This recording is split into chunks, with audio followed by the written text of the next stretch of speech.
দিয়েছে ওই আল্লাহ এখন আছে না নাই? জোরে বলেন আছে না নাই? মুসলমান ভাইয়েরা আমার, আমাদের দেশের বিগত স্বৈরা শাসক জালিম খোদাদ্রোহী লেডি ফেরাউন, উনি 41 সাল পর্যন্ত থাকতে চেয়েছিল। কয় সাল? 41 সাল পর্যন্ত এই দেশে থাকবে। আল্লাহ তাআলা বলেন 41 সাল নয়, 24 তোর বিদায় হয়ে যাবে। কত সালে? 24 তোর বিদায়। ক্ষমতা টিকার জন্য আয়না ঘর বানানো, কত নিরপরাধ মানুষদেরকে ফাঁসির কাস্টরে ঝোলানো। ও মুসলমান, কত বিরোধী দল নেতাদেরকে গুম করলো, কত আলেম ওলামাকে মিথ্যা জিএমবি মামলা দিয়ে, সন্ত্রাসী মামলা দিয়া পৃথিবীর থেকে বিদায় করে দিল। ও মুসলমান, জামাত ইসলামের শীর্ষ পর্যায়ে নেতাদেরকে মিথ্যা মামলা দিয়া ফাঁসির কাস্টরের মধ্যে ঝোলায়া বিদায় করে দিয়েছে। ভাইয়েরা আমার, একমাত্র তার কারণ হলো এই বাংলাদেশে দীর্ঘদিন সে ক্ষমতার শাসনে থাকবে, কেউ যেন তার ক্ষমতা দখল করতে না পারে। আর এই লেডি ফেরাউনকে সহযোগিতা করেছে আমাদের পার্শ্ববর্তী বন্ধু দেশ হলো ভারত। কথা বলেন ঠিক কিনা? ভারত আমার বন্ধু না শত্রু? জোরে বলেন, ভারত আমাদের বন্ধু না শত্রু? একজন খুনিকে যারা এই ভারত আশ্রয় দিতে পারে, কোন দেশের বন্ধু হতে পারে না, তারা আমাদের দুশমন, শত্রু। কথা বলেন ঠিক কিনা? মুসলমান ভাইয়েরা আমার, লেডি ফেরাউন উনি 41 সাল পর্যন্ত থাকবে। আল্লাহ তাআলা বলেন না না, 41 সাল নয়, 24 সালেই পুরো বাংলাদেশ থেকে যেতে হবে। ভাইয়েরা আমার, এই লেডি ফেরাউনের বড় বড় বিশাল বাহিনী বিএনপি দীর্ঘ 15 বছর যাবত আন্দোলন করেছে, সফল হয় নাই। জামাত ইসলাম, হেফাজতে ইসলাম, চরমনায় বিভিন্ন আন্দোলন করলো, সফল হয় নাই। মুসলমান ভাইয়েরা আমার, আল্লাহ তাআলা বলেন দাঁড়াও, আমি বাংলার জমিন থেকে এই লেডি ফেরাউনকে বিদায় করে দিব। বিএনপির প্রয়োজন নাই, জামাত ইসলামের প্রয়োজন নাই, বড় বড় শক্তিধর বড় বড় মানুষের কোনো প্রয়োজন নাই। আমি আল্লাহ তাআলা আজ থেকে, আমার পয়গম্বর যখন পৃথিবীর জমিনে এসেছিল, আল্লাহ তাআলা বলেন ওই সময় আমার কাবা শরীফকে ধ্বংস করার জন্য, বাইতুল্লাহকে ধ্বংস করার জন্য আব্রাহা বাদশা বিশাল বাহিনী নিয়ে চলে এসেছে মক্কার মধ্যে। তারা বাইতুল্লাহ শরীফ ধ্বংস করে দিবে, কাবা শরীফ ভেঙে ফেলবে। বিশাল বাহিনী নিয়ে যখন উপস্থিত হলো, আল্লাহ রাব্বুল আলামিন, মুসলমান ভাইরা আমার, ছোট্ট ছোট্ট পাখি দ্বারা আব্রাহা বাদশাকে পৃথিবীর থেকে বিদায় করে দিয়েছে।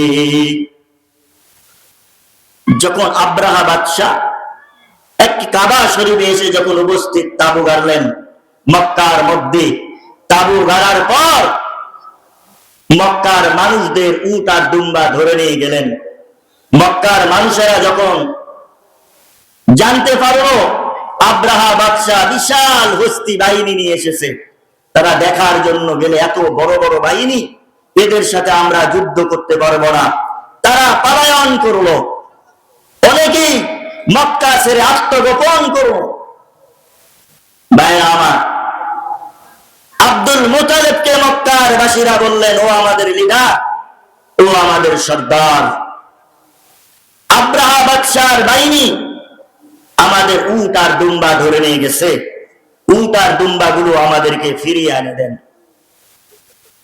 আব্দুল মুতালিব আব্রাহা বাদশার কাছে চলে গেলেন। আব্রাহা বাদশাকে যে বলেন, ও আব্রাহা, তুমি নাকি আমার লোকজনের উট আর দুম্বা নিয়ে এসেছো, উট আর দুম্বা গুলো দিয়ে দাও। আব্রাহা বাদশা অবাক হয়ে গেলেন, আশ্চর্য হয়ে গেল। আব্রাহা বাদশা আব্দুল মুত্তালিবকে বলেন, ও মক্কার লিডার সর্দার, আমি তো মনে করেছিলাম তুমি হয়তোবা কাবা শরীফ বাইতুল্লাহ রক্ষার জন্য আমার কাছে তুমি আবদার করবে, কিন্তু এটা তো ব্যতিক্রম। আমি তো অবাক দেখলাম, না তুমি উট আর দুম্বা চাইতেছো, এটা কেমন? আব্দুল মুত্তালিব বলে, শোনো, আমি উট আর দুম্বার মালিক প্রতিনিধি, আমি ওই ঘরের মালিক না। যিনি ঘরের মালিক তিনি তার ঘরকে রক্ষা করবে। আমি মানুষের প্রতিনিধিত্ব, তাই উট আর দুম্বা গুলো দিয়ে দাও। ভাইয়েরা আমার, উট আর দুম্বা গুলো দিয়ে দিলেন। আব্দুল মুত্তালিব বলেন, শোনো, যেই ঘরকে তুমি ধ্বংস করার জন্য এসেছো, এই ঘরের যিনি মালিক তিনি তার ঘর রক্ষা করবে। আব্রাহা বাদশা বিশাল বাহিনী নিয়ে যখন আক্রমণ করার জন্য আসতেছে, ও মুসলমান, আল্লাহ তাআলা সেই ফিলের মধ্যে ঘটনা সুন্দর করে আমাদেরকে জানায় দিয়েছেন। আলাম তারা কাইফা ফাআলা রাব্বুকা বিআসহাবিল ফিল। আল্লাহ তাআলা তার বন্ধুকে হাবিবকে বলেন, ওগো বন্ধু, আপনি কি দেখেননি আপনার পালন কর্তা ওই হস্তি বাহিনীর সঙ্গে কেমন ব্যবহার করেছেন? কত সুন্দর ভাবে তার বন্ধুকে আল্লাহ তাআলা বলেন, ওগো বন্ধু, আপনি কি দেখেননি আপনার পালন কর্তা, আপনার রব, আপনার আল্লাহ ওই আব্রাহা হস্তির বাহিনীর সঙ্গে কেমন ব্যবহার করেছে? আলাম ইয়াজআল কাইদাহুম ফি তাদলিল। আল্লাহ তাআলা বলেন, তিনি তাদের চক্রান্তগুলোকে ধ্বংস করে দেননি। অর্থাৎ আব্রাহা বাদশার হস্তি বাহিনীর চক্রান্ত আল্লাহ তাআলা কেমনে ধ্বংস করেছেন সে কথা আল্লাহ রাব্বুল আলামিন সূরা ফিলের মধ্যে আমাদেরকে জানায় দিয়েছেন। কিভাবে ধ্বংস করলেন? কোন প্লেন আল্লাহ তাআলা পাঠান নাই। ও মুসলমান, আল্লাহ তাআলা কোন বড় অস্ত্র পাঠায় নাই। আল্লাহ তাআলা বড়ের অংশে আয়াতের মধ্যে বলেন, ওয়া আরসালা আলাইহিম তায়রান আবাবিল। আল্লাহ তাআলা বলে, বন্ধু, আমি ঝাঁকে ঝাঁকে পাখি পাঠায় দিয়েছি আব্রাহার বাহিনীকে ধ্বংস করার জন্য। আল্লাহ তাআলা পাখি পাঠায় দিলেন, পাখির মুখের মধ্যে পাথর কঙ্কর। ও মুসলমান, কঙ্কর গুলো যখন পাখিরা নিক্ষেপ করে, ওই আসমান থেকে ছোট্ট ছোট্ট কঙ্কর আব্রাহা বাদশা হস্তির বাহিনীর উপর যখন পড়ে, মাথার মধ্যে পড়ে, লারি বুড়ি বের হয়ে সঙ্গে সঙ্গে ওই মক্কা নগরের মধ্যে লাশে লাশ। কার খেলা? আব্রাহা ধ্বংস করতে এসেছিলেন কার ঘর? জোরে বলেন, কার ঘর? কোন ঘর? পৃথিবীর মধ্যে সবচাইতে মর্যাদা যেই ঘর, বাইতুল্লাহ শরীফ, যেখানে তামাম পৃথিবীর থেকে তওয়াফ করার জন্য আল্লাহ তাআলা ফরজ করে দিয়েছে। কি করে দিয়েছে কথা বলেন? হজ করা কি মানুষের জন্য? যাদেরকে আল্লাহ তাআলা অর্থ করে দিয়েছেন তাদের উপর হজ ফরজ। এমন বম্বিং শুরু হয়ে গেল, আব্রাহা বাদশা মুহূর্তের মধ্যে তার বিশাল বাহিনী ধ্বংস হয়ে গেল। আল্লাহ তাআলা তার ঘর রক্ষা করলেন। ও মুসলমান, লেডি ফেরাউনে কোন আসেন, খুনি শেখ হাসিনা 41 সাল পর্যন্ত থাকতে চেয়েছিলেন। আল্লাহ তাআলা বলেন, না না, 41 সাল নয়, 24-এই তো বাংলাদেশ থেকে নমরুদ আর ফেরাউনের মতন বিদায় করে দিব। আল্লাহ তাআলা যেমনি ভাবে ছোট্ট ছোট্ট পাখি আর কঙ্কর দিয়া বিশাল হস্তি বাহিনীকে ধ্বংস করে দিল। ও মুসলমান, 24 ভাইয়ের আমার, এই সবচেয়ে বাংলাদেশের জালিম শাসক খোদাদ্রোহী এই খুনি হাসিনাকে আল্লাহ তাআলা কলেজ, ইউনিভার্সিটি, বিশ্ববিদ্যালয়ের ছাত্র আন্দোলনের তুপের মুখে এই দেশ থেকে পালাতে বাধ্যতা হয়েছে। কথা বলেন ঠিক কিনা? মুসলমান ভাইয়েরা আমার, কেমনে আল্লাহ তাআলা বাংলাদেশের এই ছাত্রদের, আলেম ওলামাদের হাতে বিজয় দান করলেন? ওই আন্দোলনের যদি একটি ইতিহাস যদি আমরা ফলো করি, কেমনে? মুসলমান ভাইয়েরা আমার, আল্লাহ তাআলা যেমনি ওয়াদা করেছেন, ওয়ালা তাহিনু ওয়ালা তাহজানু ওয়া আনতুমুল আলাউনা ইন কুনতুম মুমিনিন।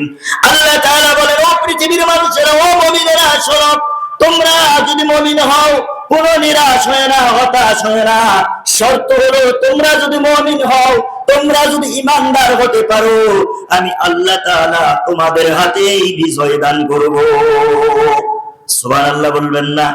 আরো জোরে বলেন সুবহানাল্লাহ। ওয়াদা কার কথা বলেন? শর্ত কি? মুমিন হওয়া লাগবে। শর্ত কি? মুমিন হওয়া লাগবে। আল্লাহ তাআলা বলেন, ও মুমিন ইমানদারেরা শোনো, যুদ্ধের ময়দানে তোমরা যাবে, কিন্তু নামাজের যখন অর্থ হয়ে যাবে, নামাজ তোমরা ছেড়ে দিবে না। মুমিনের গুণ হলো, ইমানদারের গুণ বৈশিষ্ট্য হলো এমন। ও মুসলমান, আমরা 36 জুলাইয়ের আমরা ঘটনা যখন আন্দোলন দেখেছি, আমার ভাইয়েরা, একদল যুবক ছাত্ররা, সাধারণ মানুষ, জনতারা, তারা একদল যখন আজান হয়ে গেল, ও মুসলমান, সঙ্গে সঙ্গে তারা নামাজের মধ্যে দাঁড়িয়ে গেল। আর একদল মুজাহিদ ছাত্ররা তাদেরকে নামাজে পাহারা দিতেছিল। কথা বলেন ঠিক কিনা? জোরে বলেন ঠিক কিনা? ও মুসলমান, শুধু ঢাকা এই শাহবাগে নয়, আইন আদালতের মধ্যে, সুপ্রিম কোর্টের মধ্যে আমরা দেখেছি নামাজের রক্ত হয়ে গেছে।